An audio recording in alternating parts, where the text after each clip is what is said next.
Tony D and Little Joan with a screenwriter's rant on a new Prime Video series, The Devil's Hour, starring Peter Capaldi. We can't have him as Doctor Who. I guess we can have him as Hannibal Lecter type character. Smash like and subscribe. Thank you for smash liking and subscribing. Check out my books. Links in the description. Comedy horror in South Jersey. It's The Pineys, books 1 through 9, available at Amazon.com. If you'd like to support a channel, buy a book.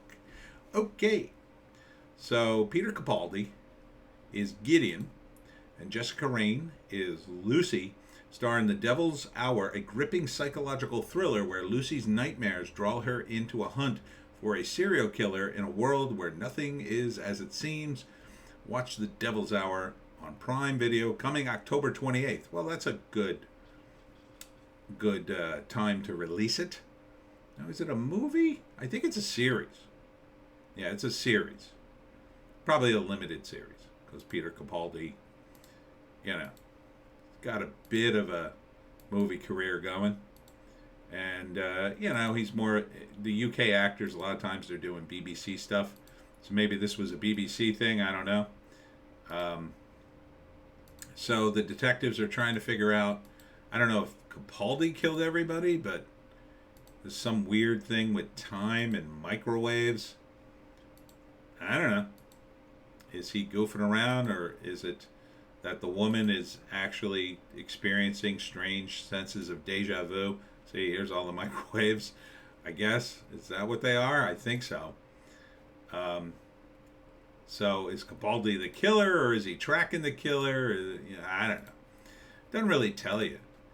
But Capaldi has a great presence, and I like his acting. It's called The Devil's Hour, new series, October 28th. So maybe they intend for it to go more than a season. I don't know. There's upsides and downsides to this, right? So the whole thing that dreams are going to bring you along, it's often overused as a device. Now, I'm using it, so I'm not saying don't use it at all, but the problem is if you rely on it too much, it's an awful convenient way to sort of just parse out the information rather than having a detective figure it out. See, if you have a detective figure it out, well, then you have to do Sherlock Holmes kind of style stuff, and you really have to do your research. But if you just have a vision at just the right moment, oh, well, here you go. Here's the interesting tidbit of information you need. What I do in the Pineys is I rely on a character named Lewis to parse out the visions, but Lewis is terrible at interpreting them. So a lot of times he gets the visions, but it turns out the visions are wrong or misled him, and then so you kind of don't know, even though I parse out that information, it's not 100% obvious that, yes, that will be the foregone conclusion. In fact, you have to go, wait a minute. That might be true. You got to keep people on their feet that way. See, with something more serious like this, it's unlikely her dreams are going to mislead her. So, and the whole hunt for the serial killer while he's giving you clues, things sort of been played out with Hannibal Lecter, but Capaldi is a really good actor, so it'd be cool to see him do it. That's the upside of it, even though it's become sort of a subgenre all its own.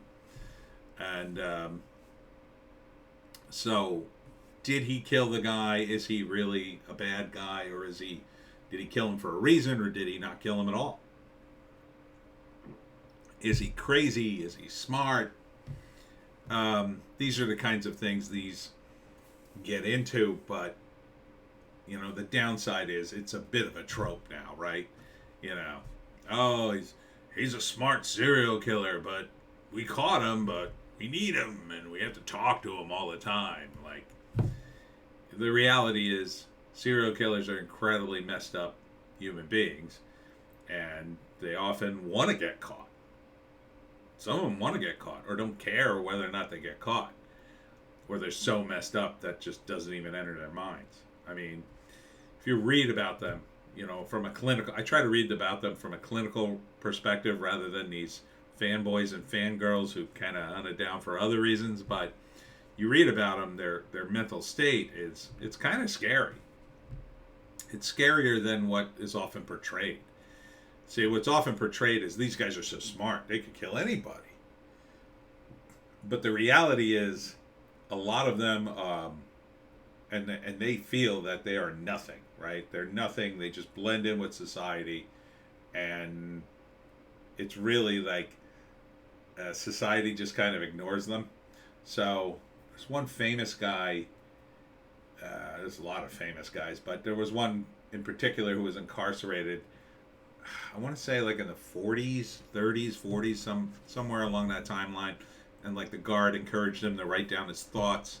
And really what you hear is a guy who's just mad at the world. He just like killing people because he would kill everybody if he could, because he hated people so much.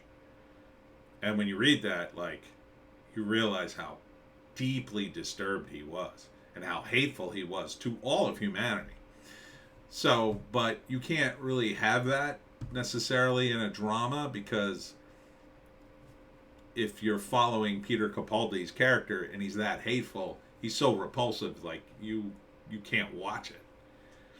And I'm not sure that even Peter Capaldi or any great actor could portray this sort of hate that you read in this guy's writing. It's really just, he hates everyone. He literally hates everyone. He hates himself. He hates humanity. If he could push a button and kill us all, he would.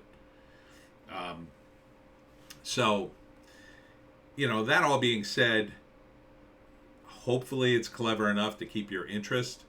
And again, it's all about the payoff at the end, you know, the big reveal. Like, either it turns out he's been orchestrating everything from the beginning, and he really is the killer, but he's been distracting everybody so he can get away, like Hannibal Lecter, or he's not really the killer, and that for some reason he's been doling out the information a piece at a time, and the real killer's still out there, and maybe he wants him to get away, or, you know, maybe he wants to get away himself and kill him himself. I don't know. It doesn't look bad. I mean, it's on Prime. It doesn't look woke.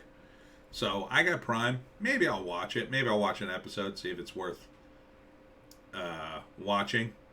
Again, if they overuse that whole dream thing, it becomes, okay, I'm basically watching a show about a woman interpreting her dreams, not trying to figure out a murder. You know? And she's just going to keep getting these glimpses, and then, okay. You know, it falls into a pattern that can be boring. And then, you know, you have to address, why is she having these visions? Why does she have these dreams? You know? So, I like Capaldi a lot, so I might watch this. At least the first episode to see if it's worth watching. So, can't really break it down into 3 acts, but the first season, obviously they catch him, or maybe it starts out with him already being in jail, and then the woman interviews him, and then, you know, through a series of flashbacks during the course of the episode, we get more and more information, and the dreams. We get more and more information about the murders, why they're happening. Then, you know, about midway, you get, probably the first couple of episodes, you're getting a bunch of minor reveals, and maybe then a false reveal that takes you down a wrong path, until about there's like 10 episodes, around episode 7, things start to turn around, and they start to figure things out, where the dreams start to be more on point. And then by episode 10, it's the big reveal. Maybe Capaldi gets away or dies or whatever. And then I don't know how you do a season 2 of this. I don't know if it's the kind of thing that would lend itself to a season 2. But maybe, you know, maybe there'll be another killer, and then he's the killer they caught, and he knew, you know, like Hannibal Lecter. Hannibal Lecter had patients, right? And then people would come to him because he knew these patients, and some of them were as messed up as him.